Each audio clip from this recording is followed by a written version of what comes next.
페미니스트 정치적 대화 팟캐스트 거침없는 해장상담소 시작하겠습니다. 와! 해맑은 척. 네, 안녕하세요. 갓김치입니다. 네, 지난 방송에 이어서 이제 쉬고 온 무명님, 찐망님과 함께 하고 있습니다. 네, 다시 한번 인사해 주세요. 네, 안녕하세요. 무명입니다. 네, 안녕하세요. 찐망입니다. 네. 제가 계속 목소리가 저 너무 답답해가지고 듣는 사람도 답답할 것 같아서 너무 죄송스럽네요. 네. 괜찮은데. 네, 그러니까요. 아마 저만 느끼는 걸 텐데, 네, 하지만 죄송합니다. 네, 이번에 이제 방송 주제는 미리 공지를 했었어요. 그 몰카, 소위 몰카 합성, 뭐 이제 이런 관련된 디지털 성범죄라고 요즘 부르고 있는 그런 이슈에 대해서 얘기를 해보려고 합니다. 요즘에는 디지털 성범죄라고 하고 예전에는 사이버 성폭력 이런 얘기를 많이 썼었는데 사이버 단어 왜 이렇게 낯설죠? 사이버라는 말을 옛날에 되게 많이 썼던 것 같은데 갑자기 어느 순간 확 낯설어진 느낌이 들어요. 왠지. 네. 그래서 요즘에 이제 SNS에서도 계속 핫한 주제인 것 같아요. 이런 디지털 성범죄 같은 게. 이제 7월 9일자 저 바로 너무 녹음 들어갔죠? 근데 여러분 한마디라도 좀 말이라도 좀 시켜봐야 되는 것이 아닌가. 네, 잘 쉬셨나요? 네, 별일 없었죠? 쉬는 시간 동안. 별일 없었어요. 네, 할게요. 주제랑 네. 전혀 상관없는데 다른 얘기 하고 너무 좋아요. 넘어갔다 네, 같아요. 네, 괜히 한번 해보죠. 아니 최근에 기사 본 것 중에 며칠 되긴 했지만 8월 달부터 이제 국내에 생리컵, 문컵이 시판된다라는 기사가 나와가지고 거기 드디어 그거 보면서 뭔가 생리컵을 사용하는 어떤 후기에 대한 걸 팟캐스트 가서 얘기하고 싶다 막 이랬었거든요. 그래서 뭔가 저희 민우의 사무실에 약간 열풍이 잠깐 불어가지고 지금 사용하고 있는 활동가들이 몇몇 되는데 저도 몇 개월 됐거든요. 근데 이제 여름이다 보니까 특히나 더 이제 여름에 생리하는 거 완전 죽을 맛이잖아요. 면생리 때 쓰면 그나마 낫지만 일회용 생리 때 쓸 경우에는 짓 무르거나 이런 경우가 더 심해져가지고 생리컵 사용했을 경우에는 사실 좀 땀 차거나 이런 일이 덜하고 왜냐면 밑에 뭐 셀까봐 또 뭘 대긴 돼야 돼가지고 여러분들 국내에 시판을 앞두고 있기 때문에 뭔가 생리컵을 사용해 보시기를 권하고 싶었었어요. 워낙 좋은 소식이네요. 지금 간만에. 하려면은 직구 네, 직구해야 거죠? 되죠. 네. 네, 예. 그래서 식약처에서 뭔가 수입 허가를 내주지 않아가지고 국내는 뭔가 판매가 잘 안 되다가 8월부터 판매된다고 하더라고요. 근데 그 생리컵 이제 판매된다고 하니까 거기에 달린 댓글들이 막 난리가 난 거예요. 아니 너무 이제 자기 고추 크기랑 비교될까봐 너무 걱정하나봐요. 그래서 약간 성경험 있는 여성들만 써야 된다는 둥, 뭐 아니면 이제 여성들이 생리컵에다가 커피를 타서 줄 거라는 둥, 뭐 무슨 말을 이상한, 그러니까 생리컵을 이상하게 생각하는 거야. 그 진짜 정말 컵이라고 생각하는 것 같아. 그래서 약간 생리를 어떻게 하는지도 모르는. 잘 모르는 거 같아. 컵으로 받는 줄 알아요. 그래서 그 컵에다가 커피를 타다 줄 거라는 둥 무슨 이상한 개소리를 해가지고 대체 성교육이 정말 너무 문제가 많네요. 약간 생리에 대한 게 아직도 이제 인식이 정말 떨어지는 남성들이 너무 많다. 그러니까 생리컵 쓰면 섹스할 때 나중에 못 느낄까봐. 그 얘기를 되게 많이 있더라고요. 하더라고요. 질 입구가 넓어져가지고 걱정이 많아서 어떻게 살지.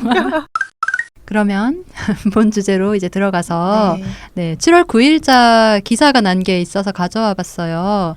그 어떤 사람이 이제 화장실에서 용변을 보는 여성들을 몰래 핸드폰으로 촬영하다 적발돼가지고 징역형이 확정돼서 복역 중인 사람이 있었는데 이분이 이 죄가 예술의 자유를 침해한다고 이 법에 대한 헌법 소원을 청구하는 정말 놀라운 을 저지르셨고, 그래서 이제 이 헌재가 이 성폭력 범죄 처벌에 관한 특례법상 카메라 이용 촬영죄라는 법은 예술의 자유와 일반적 행동 자율권을 침해한다라는 헌법 소원에 대해서 아니다. 그렇지 않다. 이것은 합헌이다.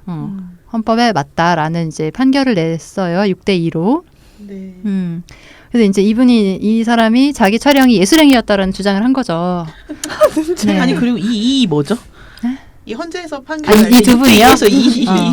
이분은 근데 이 재판관의 기사에 따르면 이게 이 사람이 말한 대로 이게 뭐 헌법 이 자유를 침해한다라기보다는 그 구문에 성적 욕망 또는 수치심을 유발할 수 있는 표현이라는 게 명확치 않아서 자의적으로 판단할 수 있는 가능성이 있다라면서 위헌 의견을 낸 것으로 기사에는 써 있어요. 뭐 정확히 무슨 네. 뜻인지는 잘 모르겠기는 한데 어쨌든 이제 정족수는 안 되었던 소수 의견이었던 거죠.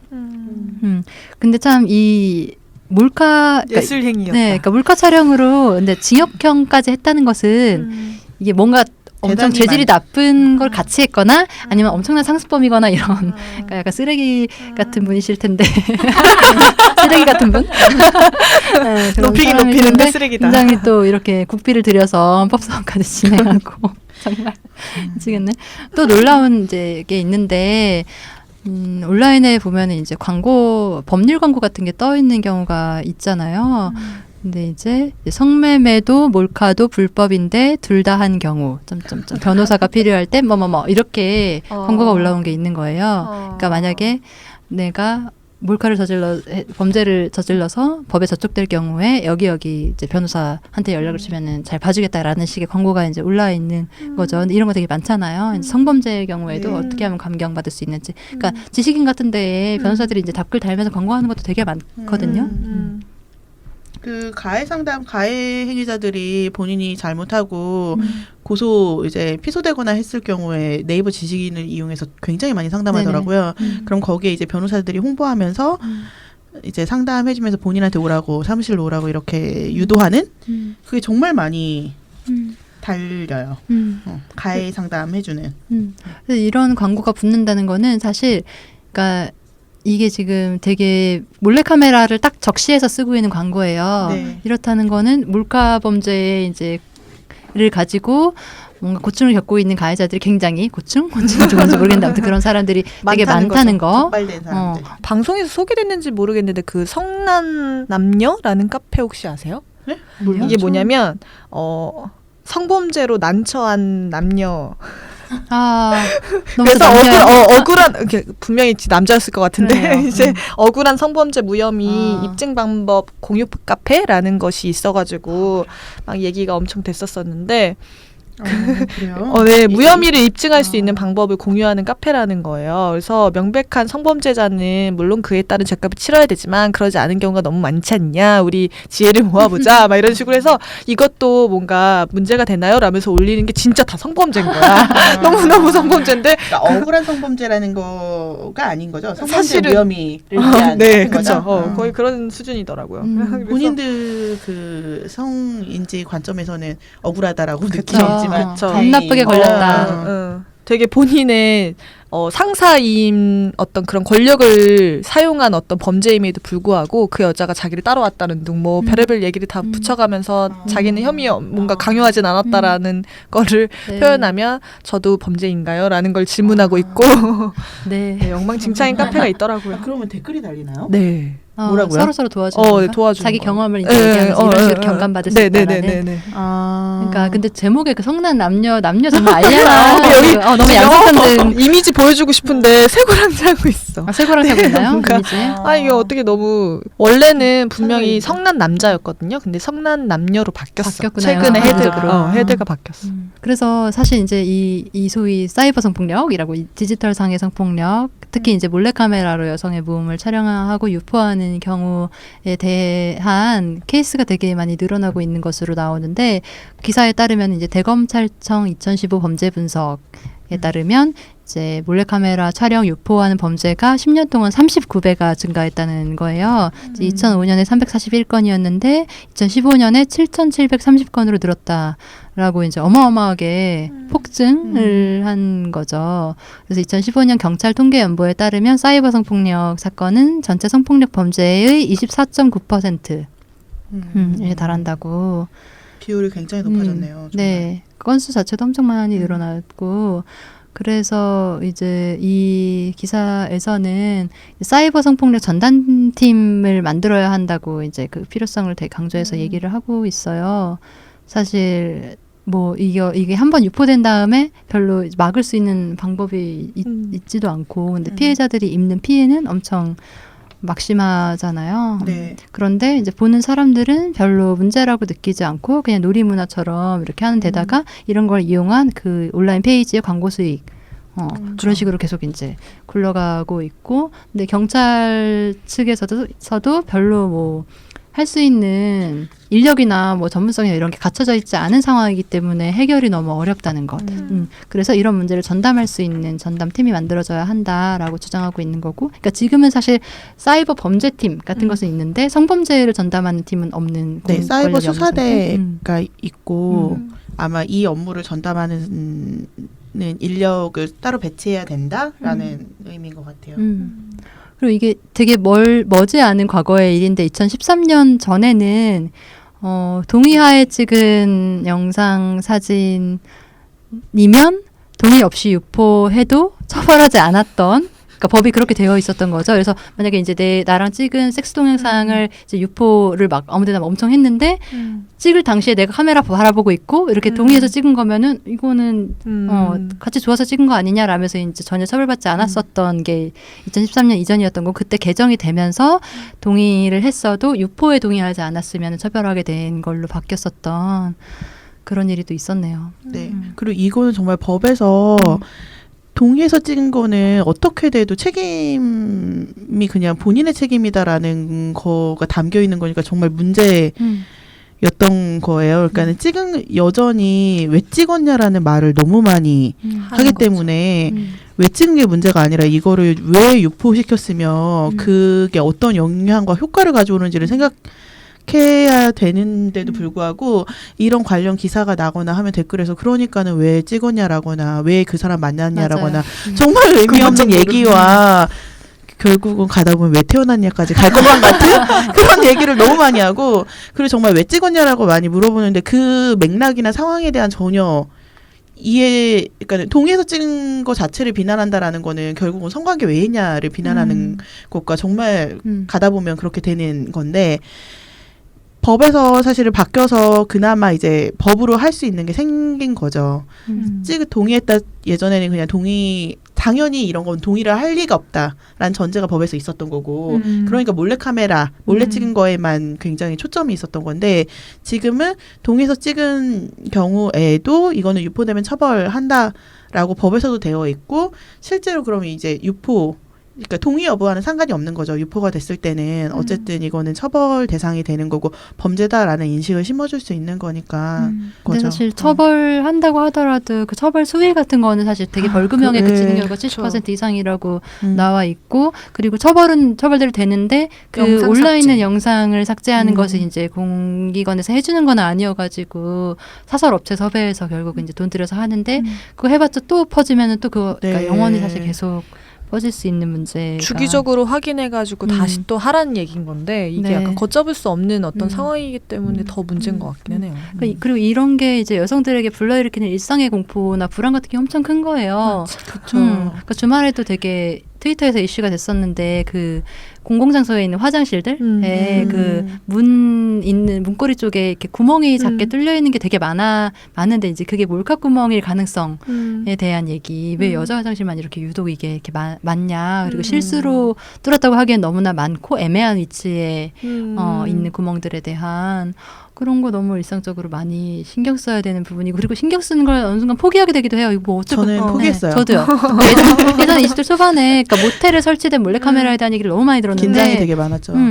그래서 막 계속 신경을 쓰다가 어차피 퍼질 거면 다 퍼졌다 이렇게 생각하면서 그냥 나중에는 신경 쓰는 게 의미가 없는 거예요. 근데 그러면서도 이제 화는 나죠. 왜 이렇게 불안에 시달려야 되나 나 혼자. 그리고 나랑 내가 같이 간 남자랑 같이 만약에 촬영되고 있는 건데 왜 나만 불안하냐는 거죠. 똑같이 알몸 나가고 섹스하는 거 나가는 건 똑같은데 나에 대한 피해는 훨씬 더 크니까. 그 피해 타격 입는 정도가 정말 다르기 때문에 그런 거고, 화장실 갈 때 살피거나 하는 걸 제가 포기했다는 거는 의미가 없더라고요. 살핀다고 해서 눈에 들어오는 것도 아니고, 요즘 뭐 보면 뭐 옷걸이를 살펴봐라, 어디를 봐라, 어디를 봐라 이런 노하우를 공유하는 거는 되게 많은데 있다라고 해도 기회가 있는 게 아니잖아요. 내 눈에 보이기도 어려울 뿐더러 그걸 찾으려고 하는 그 순간의 불안이나 공포가 너무 심하기 때문에 맞아요. 그래 공공장소에서 만약에 그게 있을 때 찍힌다면 그걸 어찌 내가 알겠냐. 그리고 저 그러니까. 돌아다닌다고 해도 내가 볼 일이 없는 것 같은 거예요. 내가 나를 발견하려면 그런 사이트를 들어가서 봐야지 그걸 알게 될 텐데.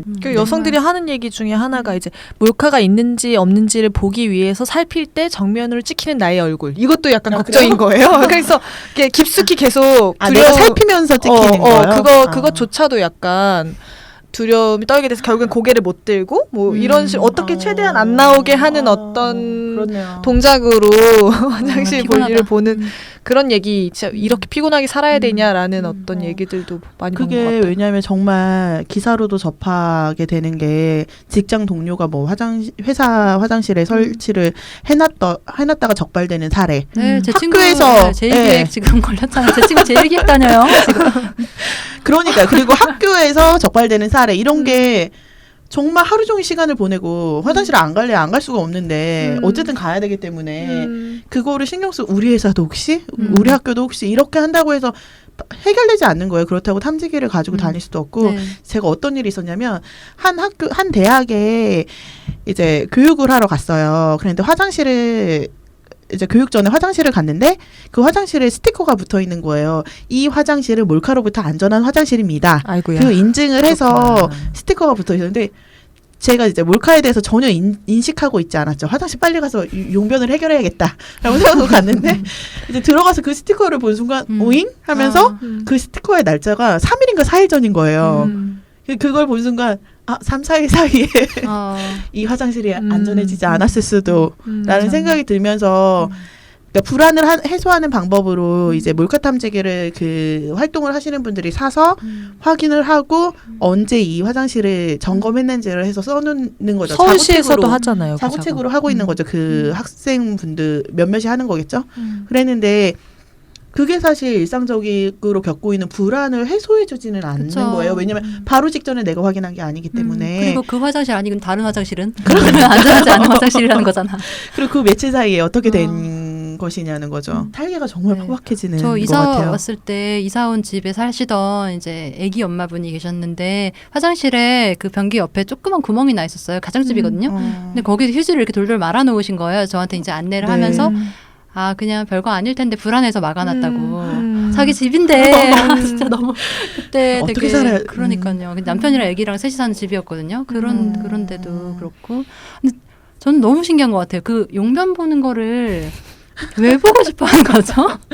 진짜 신기한 것 같아요. 그게 왜 그렇게 궁금할까? 그게 어쨌든 근데 돈이 되니까는 하는 거겠죠. 누군가 그거 보고 되게 보고 싶어하는 사람이 있으니까. 근데 보면서도 막 엄청 욕하는 말들을 댓글로 달면서 본다는 거예요. 왜 그러는 거지? 아니 그리고 정말 회사에서 이렇게 발견되는 경우 같은 경우에 너무 경악스러운 거는 일상적으로 그러니까는 일상적인 관계를 맺고 있는 사람인 거잖아요. 그런데 그 사람들에 대한 화장실을 확인하고자 하는 그 욕구가 관계라든지 그런 게 지워지는 거죠. 그냥 이거 해가지고 올릴 생각하고 그쵸. 촬영하는 거 같아요. 자체나 어딘가에 내가 공유하고. 보려는 목적이라기보다는 공유하려고 참 공존하면서 살아가야 되는데 이 너무 다양한 힘들죠. 사람들과 다양한 스펙트럼 너무 다양해. 이상하게 다양해. 네, 그런 것 같고 또 요즘에 새롭게 또 부상하고 있는 범죄가 지인 합성 계정이 되게 많이 있고 이제 그러니까 연예인이나 지인의 사진, 얼굴 사진 같은 거를 이제 나체의 혹은 이제 섹스를 하고 있는 모습의 이미지 혹은 영상에 합성해서 그러니까 그것을 합성해 주는 것을 대가로 이제 돈을 받고 이제 이런 식의 계정들이 되게 많이 운영되고 있은지는 꽤 된 것 같고 이제 이것을 이제 알게 된 디지털 성범죄에 대응하는 이제 조직들에서 신고 계정 같은 걸 운영하면서 이제 좀 이슈화가 되고 있는데요. 이제 이거 기사화하는 것도 웃겨요. 근데 이제 기사 제목이 알몸 합성 당할까봐 셀카도 못 찍는 여성들 이제 이라고 하면서 이제 온라인에서 어떻게 누가 내 사진을 어떻게 이용할지 몰라서 이제 좀 조심해야 하는 식으로 이제 얘기가 되고 있는 부분이 있는데 이걸 어떻게 조심하나요? 정말 말이 안 되는 거죠. 조심 못하죠. 결국엔 그리고 SNS 계정 그러니까 만들지 말란 얘기이지 않아요? 자기 얼굴을 노출하는 어떤 계정 활동은 하지 말. 그래서 이게 이렇게 그러니까 합성임에도 불구하고 이런 사진이 올라와서 노출되고 유포가 되면 피해를 겪게 되는 피해를 그러니까 어쨌든 겪게 되는 거잖아요.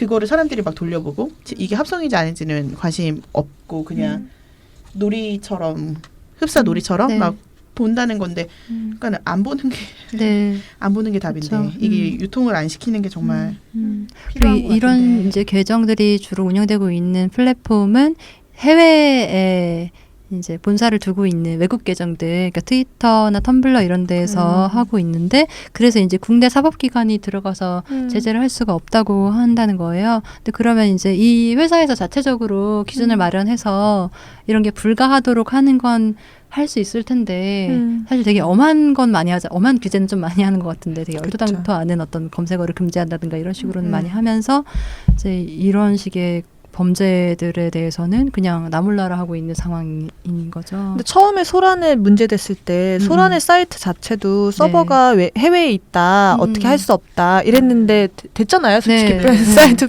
하면 의심 되는 거 아닌가요? 보여줬어요. 국제 이거야말로. 협조 같은 거 이럴 때 하는 거 아닌가요? 왜 못하는지. 그래서 정말 너무 못한다고 하니까 진짜 못하는 건 줄 알았어요. 뭐가 불가능한 줄 알았더니 아니야. 하니까는 바로 이 한국 가능하다 사회에 안 되는 게 어딨나요? 바로 가능한 걸 보여줬죠. 하면 된다는 네. 거를. 의지의 문제였어요. 보였죠. 결국에는. 네. 친구가 저한테 연락을 해온 적이 있어요. 이게 일하던 중이었어요. 민회 활동가인 어떤 나에게 갑자기 대낮에 메신저로 너 자취한다고 했었지? 그래서 혼자 사는데 왜? 그랬더니 너 혹시 자취방이 어떤 구조냐는 거예요. 그래서 내가 무슨 얘기야? 자취방 구조라니? 그랬더니 아니 그냥 뭔가 막 이러면서 계속 말을 못 잇다가 사실은 친구가 자기가 그런 건 아니래요. 친구가 자기는 원하지 않았는데 메신저로 영상을 공유해 줬는데 그 영상을 클릭을 왜 했어? 나 모르겠는데 그래서 클릭을 해봤는데 거기에 나오는 여자가 너인 것 같다 라면서 남자 사람 친구가 그래서 그 얘기를 해준 거예요. 그래서 내가 너무 깜짝 놀랐겠다. 너무 놀래가지고 갑자기 손발이 떨리는 거예요. 이게 진짜 나면 어떡하지? 뭔가 내가 이사 가기 전에 살던 사람이 설치해 놓은 건가? 아니면은 뭔가 그 당시에 누군가를 정기적으로 연애를 하는 중도 아니었었거든요. 근데 갑자기 공포가 막 언제 찍힌 건지 모르니까 쫙 소름이 돋으면서 영상을 보내봐라. 확인을 하겠다. 그러면서 아니래요. 안 보는 게 나을 것 같아. 자기가 지금 네? 자기가 너인지 확인하기 위해서 엄청 수십 번을 돌려봤다는 거야. 그래서 아니 됐고 닥치고 우선은 보내봐라. 그래서 봤는데 아니에요. 제가 아니긴 아니었는데 누가 봐도 몰카 같은 영상이었어요. 뭔가 합의하에 촬영된 어떤 혹은 극적으로 묘사된 어떤 상황이 아니라 누군가의 방에 설치된 몰카였었어가지고 그때부터 이제 그 친구한테 온갖 욕을 다 쏟아부으면서 지금 네가 보려고 한 게 아니더라고 치더라도 그건 클릭을 왜 했냐 이런 식으로의 어떤 자기네들 그룹 안에서 단체 채팅방에서 돌아다니는 이거 유포 자체가 얼마나 문제냐 그래서 다다다다다 쏟아부으면서 천만다행이라고 하면서 그냥 갑자기 너무 놀래가지고 너인 것 같아서 이건 어떻게든 해결을 보긴 봐야겠는데 자기가 알아봤는데 뭔가 방법이 없어 보이기도 하고 근데 어디를 신고를 해가지고 오라면 좋겠는데 그래서 구구절절이 그 와중에 막 그것을 해결사 노릇을 하기 위해서 본인이 노력해왔었던 것을 막 설명하는 거예요. 자기가 원래 그런 사람이 아니고 내가 이런 영상을 내가 안 보고 해서 됐고 다 필요 없고 그러면서 한동안 연락을 끊었었죠. 그 찐망님 이야기 들으면서 생각난 건데 이런 이제 유포가 되거나 하는 거에서 가장 큰 게 피해가 계속 확산되는 거잖아요. 누군가 계속 본다거나 이게 파일 형태로 공유가 되기 때문에 그 상황이 발생했을 때에 어떤 말이나 어떤 태도를 취하면 좋을까 중에 하나로 나 아니야. 나 아니야라는 그거 나 아닌데라고 하면서 일단은 그러니까 주변에 사실은 그걸 보는 수많은 얼마나 많은 사람들이 보는지 모르겠지만 사실 그걸 보지 않으면은 접근도 못 하거든요. 내가 나오는지 유포가 되는지 잘 모르는 수가 많기 그쵸. 때문에 지인이 이렇게 알려주는 경우가 많은 거예요. 그럼 그럴 때 일단은 나와 연결되어 있는 사람들에게는 내가 아니다라고 그러니까 대응을 하는 것과 같이 일단은 내가 아니다라고 하는 걸로써 일단 1차 차단? 그리고 이거를 진짜 많이 보고 정말 소비하는 사람들은 나와 연결되어 있는 사람도 아닐 뿐더러 늘 그런 영상을 찾아 헤매는 사람들이기 때문에 끊어내야 되는 사람이죠. 끊어내야 되는 사람일 뿐인 거죠. 그렇기 때문에 그것도 하나의 여러 가지 전략 중에 하나의 전략이 될 수 있다라고 생각했었어요. 일단 나 아니야. 영상 꼭 확인하고 보내봐. 라고 해서 나인지 확인하고 나더라도 나 아니야. 라고 주변에 일단 차단하고 그런 거 왜 봐. 그래서 진짜 그 친구가 자취하냐 요즘 연애를 하냐 갑자기 뜬금없이 그런 걸 물어봐가지고 무슨 소리야 막 이랬는데 알고 보니 그런 거야. 근데 그 순간에 막 그 손발이 떨리는 그 기억을 잊을 수가 없고 이제 나는 아니었지만 그 영상에 등장하는 그분은 어떡하지라는 생각에 한동안 진짜 꽤 오랫동안 그걸 떠올리면서 걱정했었던 것 같아요. 그 영상을 보는 것도 스트레스지만 순간 안도감을 느껴도 되는. 우선 내가 아니니까 다행이기는 다행인 건데 누군가에게는 피해가 될 거고 이걸 해결할 수 있는 건 아무것도 없는 듯한 느낌이어서 그 예전에 있었던 그 소란을 없앨 수 없다라고 했었던 그 소란넷이 있던 당시 저도 민호의 활동을 열심히 하던 때였는데 그때 전화를 받았어요. 어떤 전화요? 이제 퇴근길에 막 지하철에서 전화가 왔는데 소라넷에서 보고 연락한다며 어떤 남성 중년 남성의 목소리였어요. 소라넷에서 보고 연락드린다며 그 지금 뭐 땡땡 모텔에 있는 게 맞냐며 저한테 물어보는 거예요. 그래서 저는 그때 저 아닌데요라고 하고 끊은 거죠. 그랬는데 그 다음에 또 전화가 온 거죠. 소라넷에서 보고 연락드리는데 거기 모텔에 있는 게 맞냐며. 그래서 그때는 제가 그냥 너무 화가 나고 그래서 저 아니고 그 소란에 뭐냐라고 했더니 그분이 끊으셨어요. 그리고 이제 지하철 타고 집에 가면서 생각을 해보니까 이게 이상하고 너무 갑자기 화가 나는 거예요. 제가 그 당시에 민호에서도 소란에서 어떻게 할 것인가 사업 계획을 하면서 많이 얘기를 주고받던 때여서 대체 왜 내 연락처가 거기 있으며 이건 그냥 넘어가면 안 되는 일이구나 싶어서 다시 그 전화 왔던 전화번호로 전화를 걸었죠. 뭐냐, 뭐가 올라와 있냐. 소라넷에 어떻게 올라와 있길래 전화가 오는 거냐. 지금 계속 전화가 온다. 모르는 번호로. 그랬더니 그분이 너무 친절하게 진짜 친절하셨어요. 진짜 친절하게 그 소라넷에서 서로 주고받는 그런 커뮤니티가 있는데 그 안에서 쪽지로 늘 이런 걸 주고받는다. 근데 쪽지로 이제 배포가 된 것 중에 제 나이, 전화번호, 사는 지역 해서 지금 뭐 어디 모텔에서 기다리고 있으니까 만나실 분들 연락 달라 이렇게 올라와 있다는 거죠. 그래서 제가 사진이 있냐, 뭐 영상이 같이 올라와 있냐 했더니 쪽지이기 때문에 그게 같이 올라올 수 없다라는 식으로 이야기를 하고 제가 그거를 확인하려고 어떻게 하면 내가 그 쪽지를 확인할 수 있냐. 그 소라넷에 접속해서 어떻게 하면 그걸 볼 수 있냐라고 했더니 저는 볼 수가 없다며. 보실 수 없을 거다. 그거는 그 원래 커뮤니티 그 내에서 주고받는 사람들끼리만 할 수 있고 지금 뭐 소라넷 들어간다고 해서 볼 수 없다. 그래서 제가 그럼 제 이메일로 그 쪽지를 보내달라 이런 얘기를 했는데 안 된다고 하시더라고요. 그러면서 저한테 별일 아닐 거다. 저를 막 되게 다독이셨어요. 저를 다독이며 별일 아닐 거다라고 하면서 이걸 올릴 사람이 짐작이 안 가냐는 거예요. 이거는 그동안에 그 커뮤니티를 활동한 사람만 할 수 있는 쪽지래요. 보낼 수 있는 사람만 보내는 거라서 그러면서 저를 다독이면서 예상하는 사람이 있지 않냐고. 예상하는 사람이 있지 않으세요? 라고 해서 짐작가는 사람이 있지 않냐고. 계속 물어.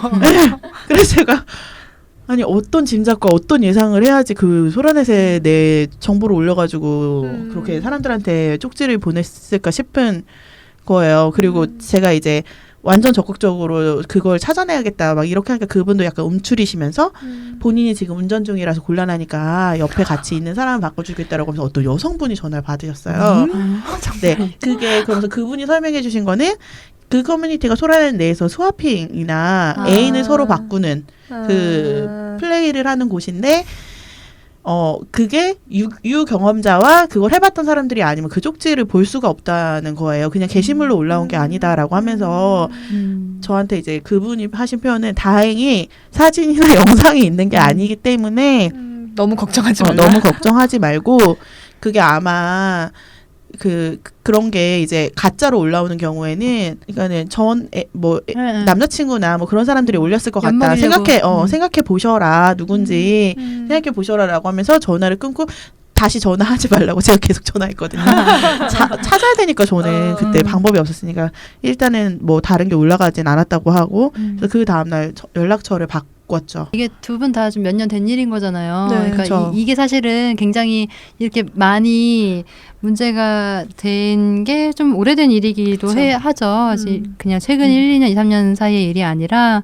그러니까 민우의 성폭력 상담소에서도 이제 2010년, 2011년, 2013년 이때 요 주제를 가지고 좀 대응하는 활동들을 많이 네. 했었었죠. 무명님이 그때 약간 담당 그걸 담당하고 있는 중에 그 일을 겪은 그 거죠. 와중에 소라넷이 안 걸까요? 네. 그래서 그때 이제 다양한 활동들을 하는 가운데 이제 추적자라고 이제 이런 몰카 동영상을 추적해서 이제 네. 대응하는 액션 하는 기획단 같은 걸 이제 운영을 했었는데 그때 참여하셨던 분이 올려주신 후기가 있어요. 그래서 이거를 좀 먼저 소개하면서 이 당시에 있었던 추적자 활동을 조금 더 얘기해봤으면 좋겠는데 네. 단호박 마차님 후기를 제가 한번 읽어볼게요. 그때 난 22살이었다. 내 이별 통보를 들은 남자친구가 집에 찾아왔다. 나에게 카메라를 내밀었다. 모텔에서 찍은 내 사진과 영상들이었다. 재미로 찍었다며 지운다고 했던 것들이었다. 그는 날 협박하기 시작했다. 자신과 다시 만나지 않으면 영상의 파일 이름을 내 이름과 학교 학과로 만들어서 P2P 사이트에 배포할 것이라고 했다. 몇 달을 시달려야 했다. 아무도 도와주지 않았다. 아니, 도와줄 수 없었다. 가족들에게는 물론 말할 수 없었다. 고민 끝에 상담소를 찾았지만 그가 앙심을 품을지 모르니 신고를 하지 말라고 했다. 친구들에게도 말할 수 없었다. 그 당시 나는 철저히 혼자일 수밖에 없었다. 우울과 불안이 찾아왔다. 하루에도 몇 번씩 숨이 턱턱 막히고 눈물이 올라왔다. 나는 연락처 등을 다 바꾸고 죽은 듯이 지냈다. 내가 할 수 있는 유일한 방법이었다. 당시 난 22살이었다. 대처를 하기에는 너무 어렸다. 나는 매우 흔한 얼굴이다. 아니면 내가 그렇게 착각하는 것일지도 모른다. P2P 사이트에 올라온 영상 이름이 여친, 일반 등으로 되어 전 남자친구가 찍은 영상을 몰래 찍은 것으로 추정되는 제목을 보면 나도 모르게 유심히 본다. 어느 날 밤이었다. 어떤 용기가 났었는지 나는 그중 한 개를 다운받았다. 1시간가량 되는 동영상은 여러 영상들을 모아 붙여둔 것이었다. 중간쯤이었을까? 나와 매우 닮은 여성이 있었다. 가슴이 마구 요동쳤다. 멀미가 일었다. 나일까? 나였을까? 그가 기어코 영상을 올린 걸까? 그 여성에게서 22살의 나를 샅샅이 찾는다. 저 머리 모양, 저 화장, 저 속옷, 저 핸드폰. 어느새 그건 나의 일상 중 하나였다. 그런 날은 잠을 잘 수 없었다. 한국 여성 민우회의 추적자는 우연히 알게 됐다. 무언가에 이끌리듯 전화를 걸었다. 후에 깨달았다. 나는 나를 위해서 전화를 걸었던 것을. 현재 난 22살의 어렸던 나를 위로해주기 위해 그녀를 도와주기 위해 여기 있다. 가끔도 생각한다. 내가 진작 여기를 알았다면 진작 상담을 할 수 있었더라면 그러면 달라질 수 있었을 텐데 내가 6년 동안 숨죽여 울지 않아도 되었을 텐데 나만 겪는 일이 아닌 걸 알고 죄책감을 덜 수 있었을 텐데 현재도 수많은 P2P 사이트와 모바일 메신저엔 또 다른 나들이 있다. 그들은 나처럼 어리거나 나처럼 그를 사랑했다. 그리고 나처럼 그를 믿었다. 그런 나들을 위해서 나는 추적자 활동을 한다. 어느새 분노는 개선에 대한 강력한 의지로 바뀌었다. 확실히 추적자 활동은 나를 치유하고 있었다.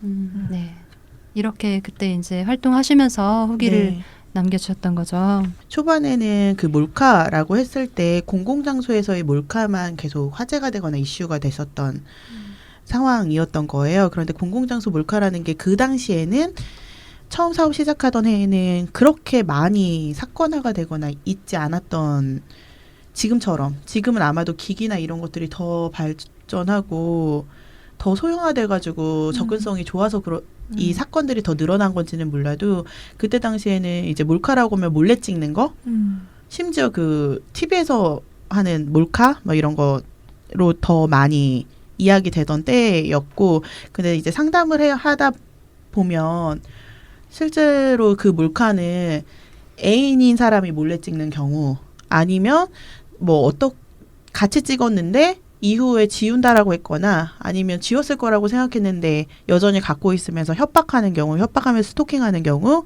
그리고 유포된 경우 그 몰카가 유포됐거나 동의해서 찍었더라도 유포된 경우의 사례들이 있어서 그 얘기를 좀 더 하는 게 필요하다고 생각했어요. 여성이 그 연애를 하거나 성적 관계에 있어서 이후에 어떤 식으로 이게 문제시하며 여성에게만 이게 왜 비난이 되는 건지 성관계든 성적인 경험 자체가 그 얘기를 하려고 이걸 시작했었는데 그래서 첫 회는 몰카가 뭔지 이 성폭력 상담소에서 이야기하고자 하는 몰카가 무엇인지를 좀 이야기하는 공공장소가 아닌 친밀한 관계에서 발생하는 몰카를 중심으로 한 혹은 몰래 유포된 그 영상에 대한 거를 얘기하려고 어떤 일들이 있고 무엇이 문제다라는 거를 좀 푸는 글들을 많이 썼었고 두 번째 해에는 피해를 어떻게 대응하면 되는지를 피해자가 할 수 있는 대응 매뉴얼 같은 걸 만드는 걸 했었어요. 그래서 노하우를 모아보자. 이런 사건이 발생했을 때 무엇을 할 수 있을지를 생각해보자. 피해 대응에 대한 걸 중심으로 했었다면 하다 보니까 사실 이 문제는 유포가 되는 상황이 사실은 막으려고 스토킹도 지속되는 거고 협박되는 상황에서 그리고 유포가 됐을 때도 이 피해를 멈추고 중단시키는 거는 안 보거나 이게 더 이상 유통되지 않는 건데 그럼 어떻게 해야 할까를 고민하다가 기획단들이랑 같이 추적자라는 기획단들이랑 이 현실을 좀 보자. 어떻게 유포가 되고 있으며 이걸 막으려면 무엇을 해야 할지 누가 보지 않거나 누가 유통을 중단해야 할까를 좀 고민하다 이 활동을 한 거예요. 그래서 개인 SNS 상으로 주고받는 건 사실은 모니터링 할 수 있는 방법도 없고 그러면 온라인 상으로 인터넷 상에 있는 P2P 사이트 받을 수 있는 그런 플랫폼에 올라오는 것들에 대한 모니터링을 해보자라고 해서 기획단들이 그걸 찾아서 지우는 거 신고하고 하는 거를 했었어요. 굉장히 이때 같이 힘을 주고받았었던 거는 이걸 하면서 그래도 이거는 끝이 있기도 하고 그러니까 영상이 유포되는 거의 끝이라기보다는 이런 대응도 할 수 있고 이런 반복도 있고 이걸 같이 하는 사람들이 있다는 걸 서로 확인하는 게 되게 힘이 됐었던 경험이었던 것 같아요. 본인만 겪은 일이 네. 아니다라는 어떤 것을 사회적인 알게 되는 것. 문제. 네. 근데 참 대응할 길이 너무 좁아서 그건 정말 힘들었을 것 같아요. 그러니까 개인이 뭔가 할 수 있는 것의 범위가 많지가 그것도 있고 이 활동하면서 가장 많이 전화 받은 거는 그러면 그 내 영상도 지워주는 거냐, 지워줄 수 있냐라는 거였는데 사실 이건 기한을 두고 했던 활동이고 그때 기간 동안에 이 패턴이 그 기간 동안에 예를 들어서 그날 영상을 지웠으면 뭐 그 다음 날이든 그 다음 날이든 그 영상이 또 올라오는 거였어요. 그게 같은 사람이 올리는 영상이 아니에요. 그냥 그걸 많이 다운받았던 사람들이 뭐 영상을 업로드하면은 포인트를 받거나 하기 때문에 업로드하고 혹은 영상을 많이 업로드하거나 유통하는 사람이 그 세계에서는 굉장히 뭐라고 표현해야 될까요? 추앙받는다? 그걸 놀이 삼아 노는 세계에서는 팬들이 있는 것 같던데. 네, 그거를 더 많이 막 올리려고 하는 거 올리려고 해서 한번 다운을 받아 놓으면은 그 영상이 안 올라온다 하면은 뭐 올리는 거죠. 그러니까 그게 되게 문제가 되는 거고 안 보면은 사실은 피해는 끝나는 거거든요. 아까 보는 사람이 없으면은 이게 피해가 될 일도 없고 한데 계속 보고 올리고 하는 거죠. 피해자 뭐 이름이나 학교나 직장이나 이런 걸로 해서. 그러니까 사실 이게 이렇게 되고 있는 이유는 이게 어떤 남성 성문화에 굉장히 일반적인 것으로 들어와 있기 때문에 그러는 거잖아요. 이게 굉장히 어떤 돌출된 어떤 문화에 위반되는 어떤 행동하는 일부가 있는 게 아니라 그냥 이게 남성 성문화에 되게 지극히 정상적인 일부로 들어와 있는 거죠. 그래서 만약에 뭐 내 전 여친이 뭔가 이렇게 자기가 생각하기에 뭔가 괘씸해. 그러면 이제 이런 식으로 복수를 하는 것을 되게 농담 삼아서 이렇게 공유할 수 있는 그게 사진이든 영상이든 그런 문화가 너무 있는 거고 그게 꼭 이제 이런 영상 유포가 아니더라도 어떤 방식으로든 성적인 어떤 말을 해서든 이야기를 그렇죠. 퍼뜨려서든 도구만 다른 거죠.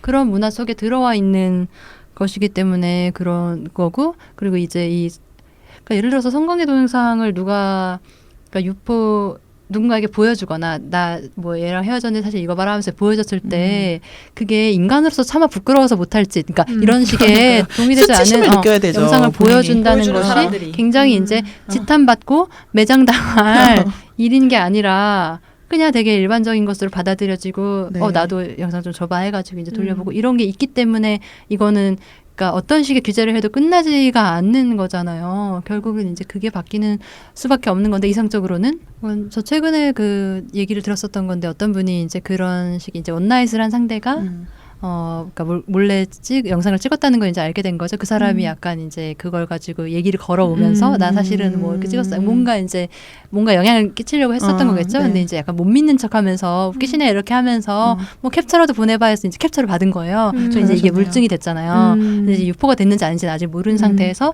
바로 이제 경찰서에 가가지고 이제 그 사람을 잡을 수 있는 어떤 증거들을 이제 주면서 그래서 그 사람이 올리기 전에 그 사람을 체포한.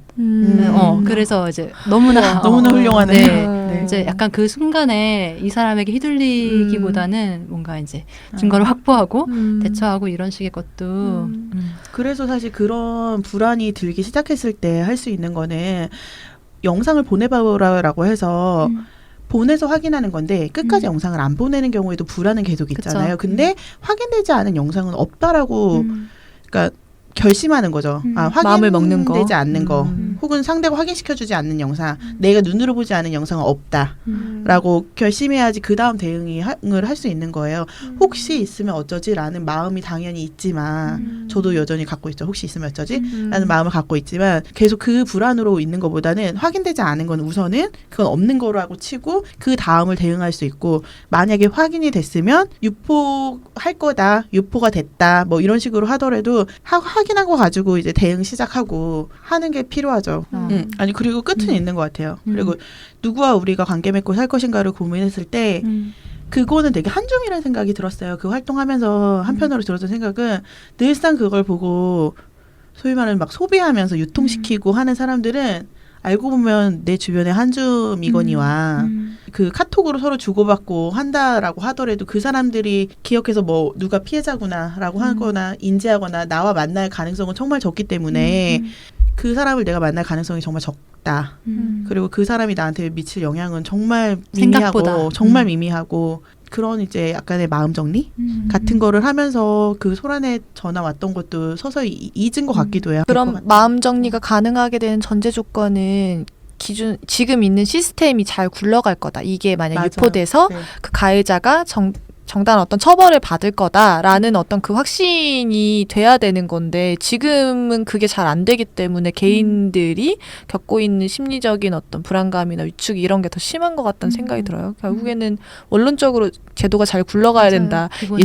사이버 뭐 전담팀이든 뭐든 그런 게 돼야 된다고 생각이 들어요. 네, 그리고 그런 거 유포하는 거 잡을 수 있을 텐데. 그쵸, 완전 잡을 수 있죠. 아이디 다 있잖아요, 사실. 그러니까요. 거기 개인정보 있고. 유포자도. 그러네. 그러니까 올린 사람 말고, 처음에 올린 사람 말고, 그거를 유포하는 것도 사실은. 재유포하거나 하는 것도 막을 수 있고, 그 네. 영상 소스를 찾아가지고 네. 차단하면 될 것 같은데. 의제 문제. 맞아요. 그러니까 이걸 정말 얼마나 심각한 문제를 보고 있느냐. 움직이느냐. 그러니까 기본적으로 그런 제도적인 게 되면 개인이 조금 더 이제 용기를 내고 살아가는 데 있어 정말 좀 힘이 될 텐데.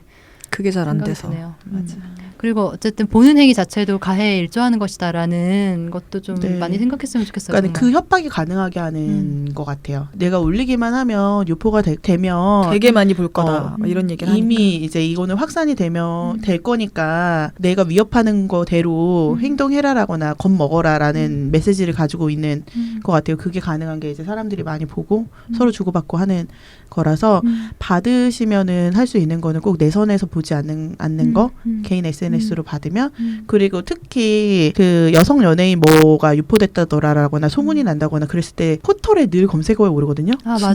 제발 맞아. 찾아 헤매지 않는 거 그런 거 있는지 뭐가 있는지 그리고 무슨 이제 메인에 뜨는 기사들 하단에 보면은 뭐가 유포됐다라는 식의 댓글들이 있으면 꼭 신고 누르고 같이 하는 거 그 게시물을 삭제할 수 있도록 하는 거 필요한 것 그런 같아요. 사실 정말 호기심이 들 수 있는데 사실 네. 들지만 하지만 이제 그 사람의 입장에서 한 번 더 생각해보고 거기서 그냥 행위를 멈추는 것, 네, 거기서 네. 그냥 끝내는 거. 찾아 헤매고 있는 나를 거리 두고 음. 봤을 때 다시 얼마나 한 번. 찌질해 보일 거야. 그러니까 그러지 말자라는 어떤 네. 찾아 헤매지는 말자. 아니 제가 정말 놀란 게 단톡방에서 좋은 말씀 같은 거 공유 많이 한대요. 좋은 얘기? 뭐 그러니까 뭐 아름다운 얘기. 그리고 뭐 글귀 같은 거, 좋은 글귀 같은 것도 공유 많이 한다는데 거기에 이런 영상도 같이 공유를 한다는 거예요. 그래서 이게 대체 아무데나 이렇게 막 저도 좋은 글귀 올리시면 안 됩니다. 그리고 좋은 글귀도 적당히 보내시고요. 네. 너무 많이 그것도 보내 좀. 좋은 글. 네, 그것도 그것도 좀, 싫어할 수 네. 있어요. 본인에게 좋은 글귀 다 좋지 않거든요. 그쵸. 네, 힘들 그것도 수 적당히 있습니다. 하시고요. 네. 그러니까 이제 클릭하지 않는 걸 넘어서서 이제 보내온 사람한테 한마디 할 수 있으면 더 좋을 것 같아요. 이런 거 보는 건 좀 아닌 이게 것 너무 같아. 중간이 안 되는 분위기다. 그럼 그냥 그 채팅방을 나오거나. 그렇구나. 그 만약에 이런 상황이 있거나 알고 있거나 하시는 분들 주변에서 사실 이야기하기 어렵다라고 생각해서 고립되는 경우가 많을 수 있잖아요. 그럴 때 꼭 상담소에 맞아요. 전화하시고 상담소 전화해서 와 보면 사실 혼자만의 문제가 아니라는 걸 아는 것만으로도 되게 힘이 되는 것 같아요. 그리고 노하우도 공유할 수 있고 맞아요. 어떻게 할 수 있는지 할 수 있는 방법 뭐 지금 할 수 있는 거 내일 할 수 있는 거 다 알 수 있기 때문에 꼭 상담하시거나 주변에 이야기 하시는 게 필요할 것 같아요. 네. 네. 그러면 뜬금없이 또 오늘의 해장픽도 뜬금없이 들어가 볼까요? 우선은 지금 추천하고 싶은 것은 제가 1년이 넘도록 하고 있는 게임이 있는데요. 제가 무슨 게임을 이렇게 길게 한 적이 없어요. 근데 워커라는 그거 제가 추천한 거예요. 맞아요. 너무 뿌듯하다. 맞아요. 기억나. 저는 금방 그만뒀는데. 그러니까 갓김치님이 추천해주신 게임이었는데 이 게임이 어떤 거냐면 본인이 그 하루 동안 걸었었던 걸음의 에너지를 기반 삼아 행성을 찾아서 우주 대탐험을 하는 건데요. 되게 그 행성들이 엄청 귀여워요. 제가 귀여운 어떤 것들을 좋아하는데 뭐 사과 행성도 있고 그다음에 수박 행성도 있고 그다음에 이제 되게 귀여운 아이콘들이 등장하는 행성을 키우는 거예요? 찾아가는 거예요. 그러니까 발견해서 탐사? 탐사. 그들에게 이제 먹이 같은 걸 주지 않나요? 네, 그 밥을 거기 주죠. 외계 식량을 생명체가 주고. 있잖아요. 행성마다 사는 외계는 네. 생명체가 행성 되게 달라요? 많이 먹었어요. 저 지금. 진짜 지금 원래는 한 90 몇 개가 처음에 시작할 때 행성이었는데 계속 업데이트가 되는 거예요. 그래서 103개 정도 됐다가 지금 또 7개가 업데이트가 얼마 전에 돼서 지금 한 100개 정도 모았는데요. 이제 행성을 원래는 막 한 3시간 만에 찾을 수 있었던 게 지금 한 11일 정도 걸려요. 그래서 멀리 있는 행성을 찾으면 찾을수록 시간이 오래 걸리는데 되게 덧붙여서 얘기하고 싶다. 이게 얘기해. 정말 그래픽이 되게 예쁘고 그리고 그 외계 생명체들의 성격이나 이런 게 다 맞아, 부여되어 있잖아요. 맞아. 그런 디테일이 너무 귀여워요. 그리고 음악이 되게 좋아요. 그 항상 나오는 그 음악이 있는데 설명할 수 소리도 좋고. 없는데 모르겠네요. 네. 네. 워커라는 게임이 있답니다, 여러분.